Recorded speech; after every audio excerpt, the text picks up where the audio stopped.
Welcome back to my YouTube channel. ನಾನು ಗಾಯತ್ರಿ. ಹೇಗಿದ್ದೀರಾ ಎಲ್ಲರೂ? ಐ ಹೋಪ್ ಎಲ್ಲರೂ ಚೆನ್ನಾಗಿದ್ದೀರಿ ಅಂದ್ಕೊಂಡಿದ್ದೀನಿ. ನಾನಿವತ್ತು ಬೆಳಿಗ್ಗೆಯಿಂದನೇ ಲಾಗ್ನ ಸ್ಟಾರ್ಟ್ ಮಾಡ್ತಾ ಇದ್ದೀನಿ.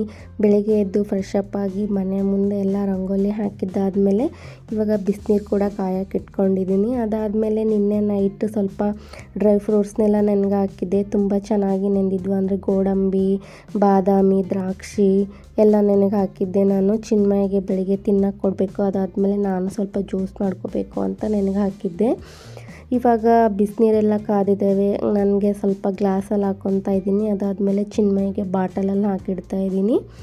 ಅವನಿಗೆ ಯಾಕೋ ಮೊನ್ನೆ ಹುಷಾರಿರಲಿಲ್ಲ, ಹಾಗಾಗಿ ಅವಾಗಿಂದ ಸ್ವಲ್ಪ ಬಿಸಿನೀರೇ ಕುಡಿಸ್ತಾ ಇದ್ದೀನಿ. ಇಲ್ಲ ಅಂದರೆ ನಾನು ಅವನಿಗೆ ನಾರ್ಮಲ್ ತಣ್ಣೀರನ್ನೇ ಕುಡಿಸ್ತಾ ಇದ್ದೆ.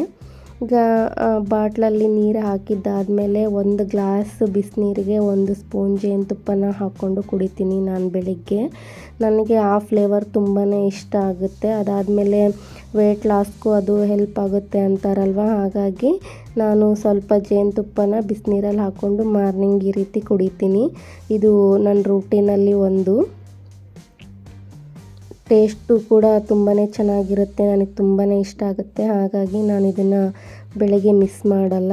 ಅದಾದಮೇಲೆ ಚಿನ್ಮಯ್ ಕೂಡ ಇವಾಗ ಎದ್ದು ಬಂದಿದ್ದಾನೆ ನೋಡಿ. ಅವನ್ನ ಎದ್ದಾಳಿಸಿ ಎಲ್ಲ ರೆಡಿ ಮಾಡಿ ಫ್ರೆಶ್ ಅಪ್ ಮಾಡಿ ಆದಮೇಲೆ ಇವಾಗ ಗೋಡಂಬಿ ಮತ್ತು ದ್ರಾಕ್ಷಿ ನೆನೆ ಹಾಕಿರೋ ಡ್ರೈ ಫ್ರೂಟ್ಸ್ನ ತಿನ್ನಿಸ್ತಾ ಇದ್ದೆ ಅವನಿಗೆ. ಅವನದು ಒಂದೇ ಹಠ, ಬೆಳಗ್ಗೆ ನಾನು ಸ್ಕೂಲಿಗೆ ಹೋಗಲ್ಲ ಮಮ್ಮಿ, ಅದೇ ಅವನದೊಂದು ಹಠ. ಅದನ್ನೇ ಹೇಳ್ತಾನೆ ಇರ್ತಾನೆ, ರಿಪೀಟ್ ಮಾಡ್ತಾನೆ ಇರ್ತಾನೆ, ನಾನು ಸ್ಕೂಲಿಗೆ ಹೋಗಲ್ಲ ಮಮ್ಮಿ, ನಾನು ಸ್ಕೂಲಿಗೆ ಹೋಗಲ್ಲ ಮಮ್ಮಿ ಅಂತಂದೇಳಿ.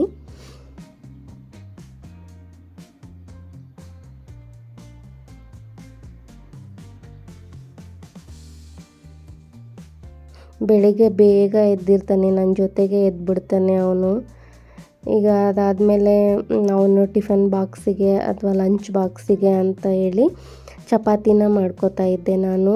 ಹಸ್ಬೆಂಡ್ ಇರಲಿಲ್ಲ ಇವತ್ತು. ಅವನ ಡ್ಯೂಟಿ ಎಲ್ಲ ನನಗೆ ಬಿದ್ದಿದೆ. ಅಂದರೆ ಸ್ನಾನ ಮಾಡಿಸೋದು, ರೆಡಿ ಮಾಡಿಸೋದು, ಅವನ್ನ ಸ್ಕೂಲಿಗೆ ಕರ್ಕೊಂಡು ಹೋಗ್ಬಿಡೋದು, ಇದೆಲ್ಲ ಇವತ್ತು ನನ್ನದು ಡ್ಯೂಟಿ ಆಗಿದೆ. ಹಾಗಾಗಿ ಬೇಗ ಕೆಲಸನ ಮುಗಿಸ್ಕೋತಾ ಇದ್ದೀನಿ. ಅವನಿಗೆ ಚಪಾತಿ ಮಾಡೋದಕ್ಕೆ ಹಿಟ್ಟನ್ನ ನಾದಿಟ್ಕೋತಾ ಇದ್ದೀನಿ. ಈಗ ನೋಡಿ ಚಿನ್ಮಯನ ಕೂಡ ಸ್ನಾನ ಮಾಡಿಸಿ ನಾನು ಕೂಡ ಸ್ನಾನ ಮಾಡಿ ರೆಡಿಯಾಗಿದ್ದೀವಿ. ಈಗ ನಾವಿಬ್ಬರು ರೆಡಿ ಆದಮೇಲೆ ಇವಾಗ ಪೂಜೆನ ಮಾಡ್ತಾಯಿದ್ದೀನಿ. ನನಗೊಬ್ಬರು ಕಮೆಂಟ್ ಮಾಡ್ತಿದ್ರು, ನೀವು ಪೂಜೆನ ತುಂಬಾ ಚೆನ್ನಾಗಿ ಮಾಡ್ತೀರಾ ಅಕ್ಕ, ಇನ್ನೂ ಹೆಚ್ಚಾಗಿ ಪೂಜಾ ವೀಡಿಯೋಸ್ನ ಶೇರ್ ಮಾಡಿ ಅಂತ. ಅವ್ರ ಹೆಸರು ಜಲೀಲ್ ಅಂತಂದು ಹೇಳ್ಬಿಟ್ಟು ನನಗೆ ತುಂಬಾ ಚೆನ್ನಾಗಿ ಕಮೆಂಟ್ಸ್ ಹಾಕ್ತಾರೆ ಅವರು. ಅವ್ರ ಕಮೆಂಟ್ಸ್ ಓದೋಕ್ಕೆ ನನಗೆ ತುಂಬಾ ಇಷ್ಟ ಆಗುತ್ತೆ. ಥ್ಯಾಂಕ್ ಯು ಜಲೀಲ್ ಅವರೇ. ಈ ವಿಡಿಯೋ ನೋಡ್ತಾ ಇದ್ದರೆ ನಿಮಗೆ big hi and big thanks ಅಂತಲೇ ಹೇಳ್ತೀನಿ ನಾನು. ಅವರು ನನ್ನ ಪೂಜಾ ವೀಡಿಯೋಸ್ನ ತುಂಬಾ ಇಷ್ಟಪಡ್ತಾರೆ, ಹಾಗಾಗಿ ಈ ವಿಡಿಯೋನ ಅವ್ರಿಗೋಸ್ಕರನೇ ಮಾಡ್ತಾಯಿದ್ದೀನಿ ಇವತ್ತು ನಾನು ಪೂಜಾ ವೀಡಿಯೋನ. ಈ ಥರ ಖುಷಿಯಾಗಿ ಕಮೆಂಟ್ಸ್ ಹಾಕಿದರೆ ನಮಗೂ ಓದುವಾಗ ತುಂಬಾ ಖುಷಿ ಆಗುತ್ತೆ. ಇನ್ನೂ ಹೆಚ್ಚು ಇಂಟ್ರೆಸ್ಟ್ ಕೊಟ್ಟು ವೀಡಿಯೋಸ್ನ ಮಾಡ್ತೀವಿ ನಾವು.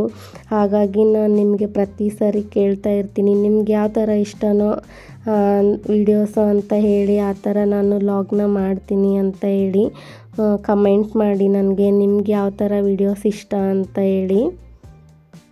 ನೀವು ಯಾರಾದರೂ ಕಮೆಂಟ್ ಮಾಡಿದಾಗೆ ನನ್ನ ಹೆಸ್ರನ್ನ ವೀಡಿಯೋದಲ್ಲಿ ಹೇಳಿ ಅಕ್ಕ ಅಂತಂದರೆ ಅವ್ರ ಹೆಸ್ರನ್ನ ನಾನು ವೀಡಿಯೋದಲ್ಲಿ ಹೇಳಿ ಕಮೆಂಟ್ಗೆ ಥ್ಯಾಂಕ್ಸ್ನ ಹೇಳ್ತೀನಿ.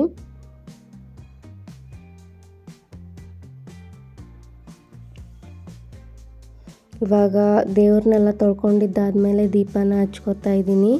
ಸೊ ರಂಗೋಲಿ ಹಾಕೋದಕ್ಕೆ ರಂಗೋಲಿ ಹಿಟ್ಟು ಖಾಲಿ ಆಗಿತ್ತು, ಹಾಗಾಗಿ ಇವತ್ತು ರಂಗೋಲಿನ ಹಾಕಿಲ್ಲ ನಾನು, ಹಾಗೆ ಪೂಜೆನ ಮಾಡ್ಕೋತಾ ಇದ್ದೀನಿ.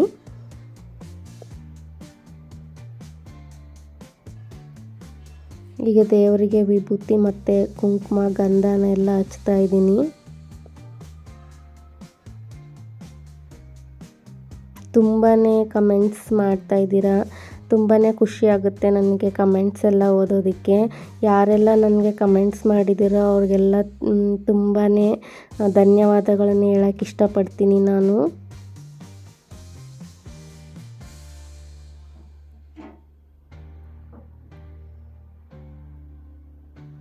ನಮ್ಮದು ಪುಟ್ಟ ಚಿಕ್ಕದಿದೆ ದೇವ್ರ ಮನೆ, ದೊಡ್ಡದಿಲ್ಲ. ಹಾಗಾಗಿ ನನಗೆ ಎಷ್ಟು ಬೇಕೋ ಅಷ್ಟು ದೇವ್ರನ್ನ ಮಾತ್ರ ಇಟ್ಕೊಂಡಿದ್ದೀನಿ ನಾನು. ಪೂಜೆ ಎಲ್ಲ ಮುಗಿಸಿದ್ದಾದ್ಮೇಲೆ ಹೂವನ್ನ ದೇವ್ರಿಗೆ ಮುಡಿಸ್ತಾ ಇದ್ದೀನಿ.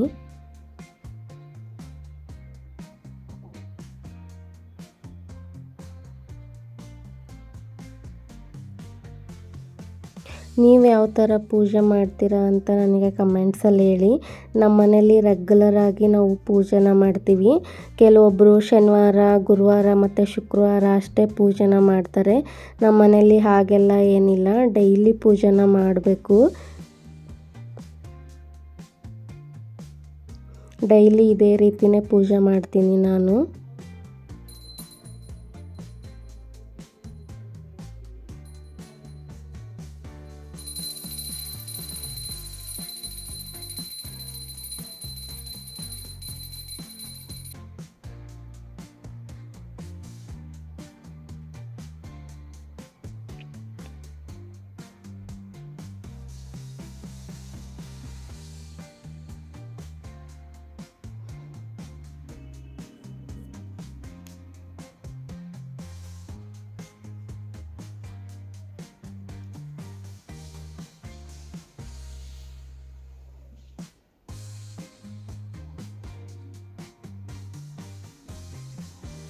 ಈಗ ಇಲ್ಲೆಲ್ಲ ಪೂಜೆ ಮಾಡಿ ಮುಗಿಸಿದ್ದಾದ್ಮೇಲೆ ಹೊರಗಡೆ ಹೊಸ್ಲಿಗೂ ಕೂಡ ಪೂಜೆ ಮಾಡ್ಕೊಂಬರ್ತೀನಿ ನಾನು. ಹೊಸ್ಲಿಗೆ ಮತ್ತು ತುಳಸಿ ಗಿಡಕ್ಕೆ ಪೂಜೆ ಎಲ್ಲ ಮಾಡ್ಕೊಂಬರ್ತೀನಿ. ಹೊರಗಡೆ ಎಲ್ಲ ಪೂಜೆ ಮಾಡ್ಕೊಂಡು ಬಂದಾದಮೇಲೆ ಇವಾಗ ದೇವರಿಗೆ ಕರ್ಪೂರನ ಹಚ್ಚಿ ಮಂಗಳಾರತಿನ ಮಾಡ್ತಾಯಿದ್ದೀನಿ ನಾನು. ಡೈಲಿ ಇದೇ ಥರ ಇರುತ್ತೆ ನನ್ನ ಪೂಜೆ ಮಾಡೋದು. ಇದೇ ಥರನೇ ಮಾಡ್ತೀನಿ ನಾನು ಪೂಜೆನ ಡೈಲಿ ಇದೇ ರೀತಿ ಮಾಡ್ತೀನಿ. ಹಾಗಾಗಿ ನನಗೆ ಡೈಲಿ ಇದೇ ರೀತಿಯೇ ವಿಡಿಯೋದಲ್ಲಿ ಶೂಟ್ ಮಾಡಿ ಹಾಕೋಕ್ಕಾಗಲ್ಲ. ಡೈಲಿ ನೋಡಿದ್ದೇ ನೋಡೋಕ್ಕೆ ನಿಮಗೂ ಕೂಡ ಬೇಜಾರಾಗ್ತಾ ಇರುತ್ತೆ. ಹಾಗಾಗಿ ನಾನು ವೀಡಿಯೋಸ್ನ ಮಾಡಲ್ಲ ಅಷ್ಟೇ. ಸೇಮ್ ಡೈಲಿ ಹೆಂಗಿರುತ್ತೋ ಹಂಗೆ ನಾನು ಇವತ್ತು ಕೂಡ ಪೂಜೆನ ಮಾಡ್ತಾ ಇರೋದು. ಆಲ್ರೆಡಿ ನಾನು ಹಿಂದಿನ ವೀಡಿಯೋದಲ್ಲಿ ನೀವು ನೋಡಿರ್ಬೋದು ನಾನು ಯಾವ ರೀತಿ ಪೂಜೆನ ಮಾಡ್ತೀನಿ ಅಂತಂದೇಳಿ. ಈಗ ಅದಾದಮೇಲೆ ದೇವರಿಗೆ ನೈವೇದ್ಯಕ್ಕೆ ಇಡ್ತಾ ಇದ್ದೀನಿ ನೋಡಿ.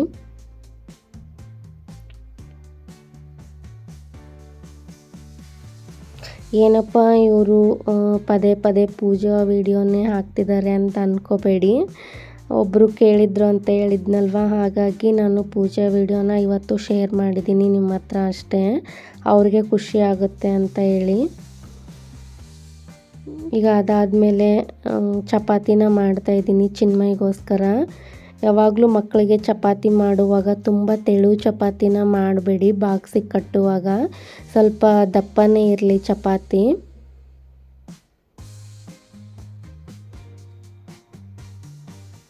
ಯಾಕಂದರೆ ಲಂಚ್ ಬಾಕ್ಸಿಗೆಲ್ಲ ಕಟ್ಟಿರ್ತೀವಲ್ವ, ತುಂಬ ತೆಳು ಮಾಡಿ ಕಟ್ಟಿದರೆ ಬೇಯಿಸುವಾಗಲೇ ಅವು ಹಾರ್ಡ್ ಆಗಿಬಿಟ್ಟಿರ್ತವೆ. ಅದಾದಮೇಲೆ ಇನ್ನು ಅವರು ಊಟ ಮಾಡೋ ಅಷ್ಟೊತ್ತಿಗೆ ಇನ್ನೂ ಹಾರ್ಡಾಗಿರ್ತವೆ. ಅವ್ರಿಗೆ ಚಿಕ್ಕ ಮಕ್ಕಳಲ್ವ, ನೀಟಾಗಿ ಜಗ್ದು ತಿನ್ನೋಕ್ಕೆ ಬರೋದಿಲ್ಲ. ಹಾಗೆ ತಿಂತಾರೆ. ಅದಾದಮೇಲೆ ಅವರು ಹಾಗೆ ಎಲ್ಲ ತಿಂದರೆ ಹೊಟ್ಟೆ ನೋವು ಬರೋ ಚಾನ್ಸಸ್ ಜಾಸ್ತಿ ಇರುತ್ತೆ. ಹಾಗಾಗಿ ನಾನು ಇಷ್ಟೇ ಮಾಡೋದು. ಚಿನ್ಮಗೆ ಏನಾದ್ರು ಚಪಾತಿ ಮಾಡಿದರೆ ಸ್ವಲ್ಪ ದಪ್ಪನಾಗಿ ಇದೇ ರೀತಿ ಮಾಡೋದು. ಅದಾದಮೇಲೆ ಸ್ವಲ್ಪ ತುಪ್ಪನ ಹಾಕಿ ಬೇಯಿಸ್ಕೊತೀನಿ, ಎಣ್ಣೆನ ಹಾಕೋಲ್ಲ. ನೋಡಿ ಚಪಾತಿ ಎಲ್ಲ ಮಾಡ್ಕೊಂಡಾದಮೇಲೆ ಇವಾಗ ಅವನಿಗೆ ಬಾಕ್ಸಿಗೆ ಇಡ್ತಾಯಿದ್ದೀನಿ. ಇವತ್ತು ಹಸ್ಬೆಂಡ್ ಇರಲಿಲ್ಲ ಮನೆಯಲ್ಲಿ, ಅವ್ರ ಕೆಲಸ ಇದೆ ಅಂತ ಹೊರಗಡೆ ಹೋಗಿದ್ದರು. ಹಾಗಾಗಿ ಚಿನ್ಮಯ್ಗೆ ಅಷ್ಟೇ ನಾನು ಲಂಚ್ಗೆ ರೆಡಿ ಮಾಡಿದ್ದೆ. ಬೆಳಿಗ್ಗೆ ಬ್ರೇಕ್ಫಾಸ್ಟಿಗೆ ಅಂತ ಅವನಿಗೆ ದೋಸೆನ ಕೊಟ್ಟಿದ್ದೆ ನಾನು ತಿನ್ನೋದಕ್ಕೆ. ಈಗ ನೋಡಿ ಈ ಥರ ಪೀಸ್ ಮಾಡಿ ಇಡ್ತೀನಿ ನಾನು ಯಾವಾಗಲೂ ಅವನಿಗೆ ಬಾಕ್ಸ್ ಕಟ್ಟಿದರೆ. ಯಾಕಂದರೆ ಈಸಿಯಾಗಿ ಮಕ್ಕಳು ತಗೊಂಡು ತಿಂತಾರೆ. ಹಾಗೆ ಚಪಾತಿನ ಇಟ್ಬಿಟ್ರೆ ಅವ್ರಿಗೆ ಮುರ್ಕೊಂಡು ತಿನ್ನೋಕ್ಕೆ ಗೊತ್ತಾಗೋದಿಲ್ಲ ಅಲ್ವಾ. ಹಾಗಾಗಿ ಈ ಥರ ಪೀಸ್ ಮಾಡಿಡಿ, ಅವ್ರು ಈಸಿಯಾಗಿ ಒಂದೊಂದು ಪೀಸ್ನ ತಗೊಂಡು ತಿಂತಾರೆ. ಈ ಚಪಾತಿ ಜೊತೆಗೆ ಸ್ವಲ್ಪ ಜಾಮ್ನ ಹಾಕಿ ಪ್ಯಾಕ್ ಮಾಡಿದ್ದೆ ನಾನು. ಸ್ವಲ್ಪ ಕಲರ್ಫುಲ್ ಇದ್ದರೆ ಅವನು ಇಷ್ಟಪಟ್ಟು ತಿಂತಾನೆ ಅಂತ ಹೇಳಿ. ಈಗ ಸ್ನ್ಯಾಕ್ಸಿಗೆ 2 ಬಾಳೆಹಣ್ಣು ಇಡ್ತಾಯಿದ್ದೀನಿ, ಒಂದು ಅರ್ಧ ಆ್ಯಪಲ್ನ ಕಟ್ ಮಾಡಿ ಇಡ್ತಾಯಿದ್ದೀನಿ. ಈ ಥರ ಸಿಪ್ಪೆನ ತೆಗೆದ್ಬಿಟ್ಟು ಆ್ಯಪಲ್ನ ಕಟ್ ಮಾಡಿ ಹಾಕಿ ಮಕ್ಕಳಿಗೆ.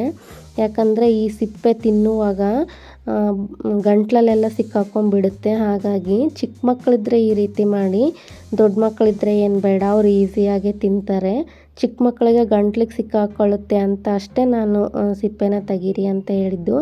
ನಾನು ಕೂಡ ಅವನಿಗೆ ಸಿಪ್ಪೆನ ತೆಗೆದು ಈ ರೀತಿ ಚಿಕ್ಕ ಚಿಕ್ಕ ಪೀಸಸ್ನ ಮಾಡಿ ನಾನು ಆ ಬಾಕ್ಸ್ ಒಳಗಡೆ ಹಾಕಿ ಕಳಿಸ್ತೀನಿ. ಇದು ಕೂಡ ಅವರಿಗೆ ಈಸಿಯಾಗಿ ತಿನ್ನೋಕ್ಕೆ ಹೆಲ್ಪ್ ಆಗಲಿ ಅಂತ ಹೇಳಿ ಈ ಥರ ಚಿಕ್ಕ ಚಿಕ್ಕದು ಪೀಸ್ ಮಾಡಿ ಹಾಕಿ ಕಳಿಸಿದ್ರೆ ಅವರು ಈಸಿಯಾಗಿ ಒಂದೊಂದೇ ಪೀಸ್ನ ತೊಗೊಂಡು ತಿಂತಾರೆ. ನೀವು ಯಾವ ರೀತಿ ಮಕ್ಕಳಿಗೆ ಲಂಚ್ ಬಾಕ್ಸ್ನ ಕಟ್ತೀರಾ?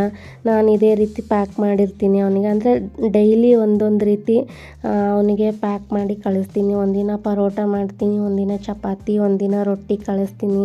ಅದಾದಮೇಲೆ ಏನಾದರೂ ರೈಸ್ ಐಟಮ್ಸ್ ಮಾಡಿದರೆ ಕಳಿಸ್ತೀನಿ.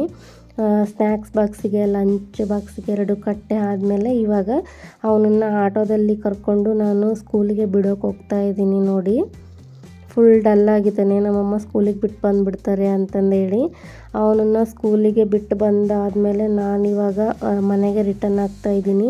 ತುಂಬಾ ಬೇಜಾರಾಗ್ತಿತ್ತು. ಅವನು ತುಂಬಾ ಅಳ್ತಾ ಇದ್ದ. ನನಗಂತೂ ತುಂಬಾ ಸಂಕಟ ಆಗ್ತಿತ್ತು ಅವನು ಅಳೋದನ್ನು ನೋಡಿ.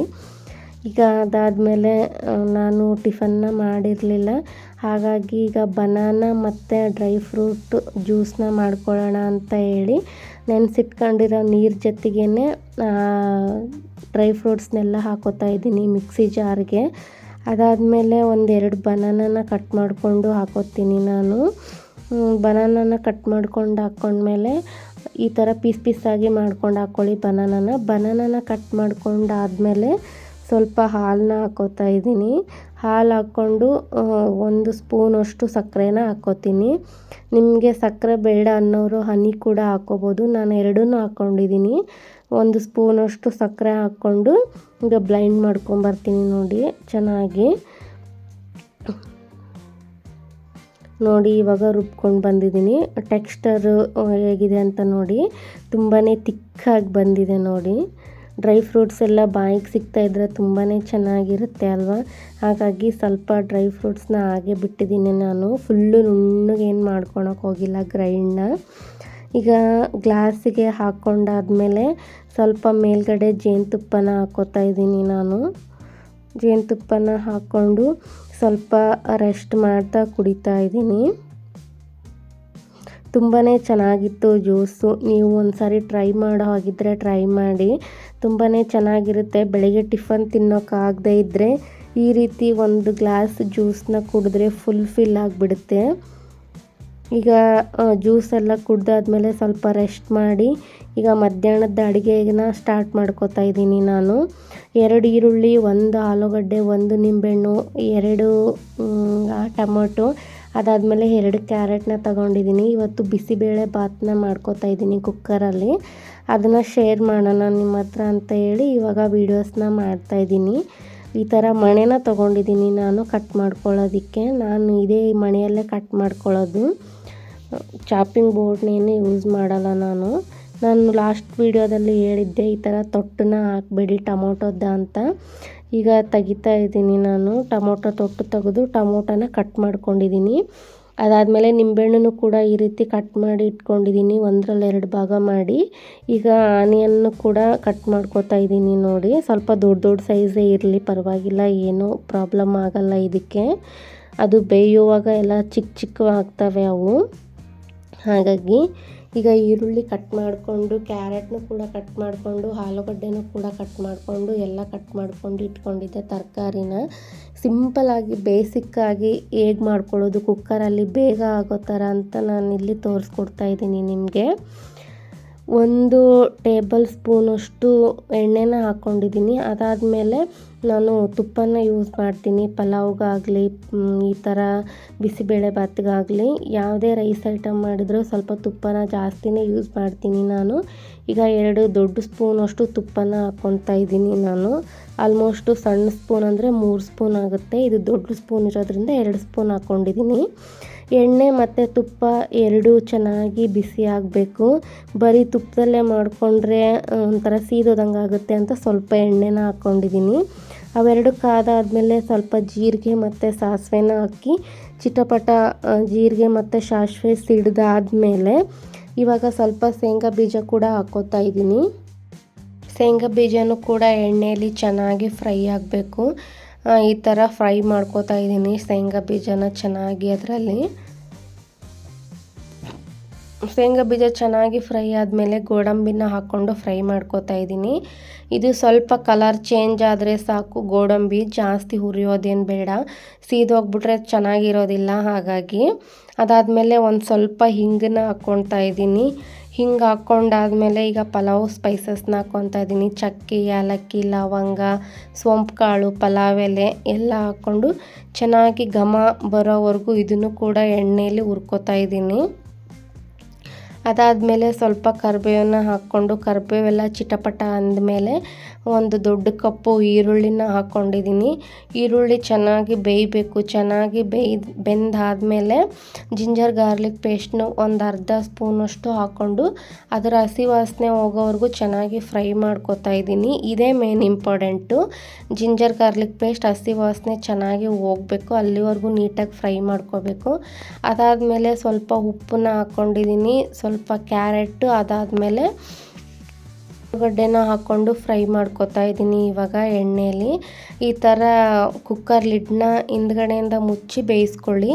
ಈಗ ಅರ್ಧ ಕಪ್ಪು ಅಕ್ಕಿ ಮತ್ತು ಇನ್ನು 1/4 ಕಪ್ಪಷ್ಟು ನಾನು ಮೂಂಗ್ ದಾಲ್ನ ತೊಗೊಂಡಿದ್ದೀನಿ. ಅವನ್ನ ವಾಶ್ ಮಾಡಿ ಸೈಡಲ್ಲಿ ಎತ್ತಿಟ್ಕೊಂಡಿದ್ದೀನಿ. ಈಗ ಅದಾದಮೇಲೆ ಕುಕ್ಕರ್ ಲಿಡ್ನ ಓಪನ್ ಮಾಡಿ ತರಕಾರಿಗಳು ಚೆನ್ನಾಗಿ ಬೆಂದಿದ್ವು. ಈಗ ಟೊಮೊಟೊನ ಹಾಕ್ಕೊತಾ ಇದ್ದೀನಿ. ಟೊಮೊಟೊ ಸಾಫ್ಟಾಗಿ ಬೇಯಬೇಕು, ಅಲ್ಲಿವರೆಗೂ ಚೆನ್ನಾಗಿ ಎಣ್ಣೆಯಲ್ಲಿ ಫ್ರೈ ಮಾಡ್ಕೊಳ್ಳಿ. ಅದಾದಮೇಲೆ ಸ್ವಲ್ಪ ಅಚ್ಕಾರದ ಪುಡಿ, ಸ್ವಲ್ಪ ಸಾಂಬಾರು ಪುಡಿ, ಸ್ವಲ್ಪ ಅರಿಶಿನ ಪುಡಿನ ಹಾಕ್ಕೊಂಡು ಚೆನ್ನಾಗಿ ಮಿಕ್ಸ್ ಮಾಡ್ಕೊಂಡಿದ್ದೀನಿ. ಈಗ MTR ಬಿಸಿಬೇಳೆ ಬಾತ್ ಪೌಡ್ರನ್ನು ಕೂಡ ಹಾಕ್ಕೊತಾ ಇದ್ದೀನಿ. 1-2 ಸ್ಪೂನಷ್ಟು ಹಾಕ್ಕೊಂಡ್ರೆ ಸಾಕಾಗುತ್ತೆ. ನೀವು ಯಾವ ಕ್ವಾಂಟಿಟಿಯಲ್ಲಿ ಮಾಡ್ಕೊತಿದ್ದೀರಾ ನೋಡ್ಕೊಂಡು ಹಾಕ್ಕೊಳ್ಳಿ. ಹಾಕ್ಕೊಳ್ಳೋವಾಗಲೇ ನಿಮಗೆ ಗೊತ್ತಾಗುತ್ತೆ ಇಷ್ಟು ಕ್ವಾಂಟಿಟಿ ಅಂತಂದೇಳಿ. ಸ್ವಲ್ಪ ನೀರನ್ನ ಹಾಕಿ ಫ್ರೈ ಮಾಡಿ ಇವಾಗ ಮತ್ತೆ ಲಿಡ್ನ ಕ್ಲೋಸ್ ಮಾಡಿ ಬೇಯಿಸ್ತಾ ಇದ್ದೀನಿ. ಈಗ ನೋಡಿ ಎಣ್ಣೆ ಎಲ್ಲ ಎಷ್ಟು ನೀಟಾಗಿ ತೇಲ್ ಬಂದಿದೆ ಮೇಲ್ಗಡೆ ಅಂತ. ಅಲ್ಲಿವರೆಗೂ ನೀಟಾಗಿ ಬೇಯಿಸ್ಕೊಳ್ಳಿ ಇದನ್ನು ನೀಟಾಗಿ. ಜಾಸ್ತಿ ಎಲ್ಲ ನೀರು ಹಾಕ್ಕೊಳಕ್ಕೆ ಹೋಗ್ಬೇಡ್ರಿ, ಒಂದು ಸ್ವಲ್ಪನೇ ನೀರು ಹಾಕ್ಕೊಂಡು ಚೆನ್ನಾಗಿ ಬೇಯಿಸ್ಕೋಬೇಕು ಇದನ್ನು ನೀಟಾಗಿ. ಅದಾದಮೇಲೆ ಇವನ್ನ ತೊಳೆದ್ಬಿಟ್ಟು ನೆನೆಗಾಕಿಟ್ಕೊಂಡಿದ್ನಲ್ವ, ಚೆನ್ನಾಗಿ ನೆಂದಿದ್ದಾವೆ. ಈಗ ಈ ಗ್ಲಾಸಲ್ಲಿ 1 ಗ್ಲಾಸ್ ಅಕ್ಕಿ ಮತ್ತು ಬೇಳೆನ ತೊಗೊಂಡಿದ್ದೆ ನಾನು. ಇದೇ ಗ್ಲಾಸಲ್ಲಿ ಒಂದು 4 ಗ್ಲಾಸ್ ನೀರನ್ನ ಹಾಕ್ಕೋತಾ ಇದ್ದೀನಿ. 3 ಗ್ಲಾಸ್ ಹಾಕಿರೋದಷ್ಟೇ ಈ ವಿಡಿಯೋದಲ್ಲಿ ನಿಮಗೆ ಕಾಣಿಸಿರೋದು. 1 ಗ್ಲಾಸ್ ಇನ್ನೊಂದು ಗ್ಲಾಸ್ ಹಾಕಿರೋದು ಕ್ಲಿಪ್ಪಿಂಗ್ ಮಿಸ್ ಆಗಿದೆ. ಹಾಗಾಗಿ 4 ಗ್ಲಾಸ್ ನೀರನ್ನ ಹಾಕ್ಕೊಂಡಿದ್ದೀನಿ ನಾನು ಕುಕ್ಕರಲ್ಲಿ. ಅದಾದಮೇಲೆ ಸ್ವಲ್ಪ ಲೆಮನ್ನು ಕೂಡ, ಹಾಫ್ ಲೆಮನ್ನ ಕಟ್ ಮಾಡಿ ಇಟ್ಕೊಂಡಿದ್ನಲ್ವ, ಅದನ್ನು ಕೂಡ ಇವಾಗ ಹಿಂಡ್ಕೊತಾ ಇದ್ದೀನಿ. ಈ ಥರ ನೀರೆಲ್ಲ ಕುದಿಯೋ ಸ್ಟೇಜಲ್ಲಿ ಅಕ್ಕಿನ ಹಾಕ್ಕೋತಾ ಇದ್ದೀನಿ. ಈ ನೀರು ಸಮೇತನೂ ಕೂಡ ಹಾಕ್ಕೋಬೋದು, ಇಲ್ಲ ಹಾಗೆ ಕೂಡ ಅಕ್ಕಿನ ಈ ರೀತಿ ಹಾಕ್ಕೋಬೋದು. ನಿಮ್ಮ ಅನುಕೂಲಕ್ಕೆ ತಕ್ಕಂತೆ ಹಾಕ್ಕೊಳ್ಳಿ. ನಾನೇನು ನೀರು ಹಾಕ್ತಾಯಿಲ್ಲ, ಅಕ್ಕಿ ಅಷ್ಟೇ ಹಾಕ್ಕೊಂಡಿದ್ದೀನಿ. ಈಗ ಒಂದು ಬಾಯ್ಲ್ ಬಂದಮೇಲೆ ಸ್ವಲ್ಪ ಕಸೂರಿ ಮೇಥಿ ಹಾಕಿ ಒಂದು 3 ವಿಸಿಲ್ ಹಾಕ್ಸ್ಕೊಂಡ್ರೆ ಈಗ ಬಿಸಿಬೇಳೆ ಬಾತ್ ರೆಡಿ ಆಯಿತು. ನೋಡಿ ಎಷ್ಟು ಚೆನ್ನಾಗಿದೆ ಟೆಕ್ಸ್ಚರ್ ಅಂತಂದೇಳಿ. ಈ ರೀತಿ ಬಂದರೆ ಪರ್ಫೆಕ್ಟ್ ಬಿಸಿಬೇಳೆ ಬಾತ್ ರೆಡಿ ಆದಾಗೆ. ನೋಡ್ತಿರ್ಬೋದು ನೀವು ಎಷ್ಟು ಚೆನ್ನಾಗಿ ಬಂದಿದೆ. ಈಗ ಅದಾದಮೇಲೆ ಹಸ್ಬೆಂಡು ಫ್ಲಿಪ್ಕಾರ್ಟಿಂದ ಒಂದು ಆರ್ಡ್ರ್ ಮಾಡಿದರು. ಏನು ಆರ್ಡ್ರ್ ಮಾಡಿದರು ಅಂತ ನನಗೂ ಗೊತ್ತಿಲ್ಲ, ನಾನು ಕೂಡ ಇವಾಗಲೇ ಓಪನ್ ಮಾಡ್ತಾ ಇರೋದು. ಐ ಥಿಂಕ್ ರಿಂಗ್ ಲೈಟ್ ಕೇಳಿದ್ದೆ ನಾನು, ಮೇ ಬಿ ಅದನ್ನೇ ಆರ್ಡ್ರ್ ಮಾಡಿದ್ದಾರೆ ಅಂತ ಅಂದ್ಕೊಂಡಿದ್ದೆ. ಅವ್ರು ಅದನ್ನೇ ಆರ್ಡ್ರ್ ಮಾಡಿರೋದು. ನೋಡಿ ನನಗೆ ಗೊತ್ತೇ ಇಲ್ಲ, ಅವ್ರು ಆರ್ಡ್ರ್ ಮಾಡಿರೋದೇ ಗೊತ್ತಿಲ್ಲ ನನಗೆ. ಸರ್ಪ್ರೈಸಾಗಿ ನೋಡ್ತಾ ಇದ್ದೀನಿ ಇವಾಗ ಏನು ಆರ್ಡ್ರ್ ಮಾಡಿದ್ದಾರೆ ಅಂತಂದೇಳಿ. ರಿಂಗ್ ಲೈಟನ್ನು ಆರ್ಡ್ರ್ ಮಾಡಿದರು ಅವರು. ತುಂಬ ದಿನದಿಂದ ಕೇಳ್ತಿದ್ದೆ, ನನಗೊಂದು ರಿಂಗ್ ಲೈಟ್ ಬೇಕಿತ್ತು, ತಕ್ಕೊಡ್ತೀರಾ ಅಂತ. ಅದಕ್ಕೆ ಇವತ್ತು ಅವರು ರಿಂಗ್ ಲೈಟ್ನ ಆರ್ಡ್ರ್ ಮಾಡಿಕೊಟ್ಟಿದ್ದಾರೆ ನನಗೆ. ಚಿನ್ಮಯ್ ಮತ್ತು ನಾನು ಇಬ್ಬರು ಕೂತ್ಕೊಂಡು ಓಪನ್ ಮಾಡ್ತಾ ಇದ್ದೀವಿ.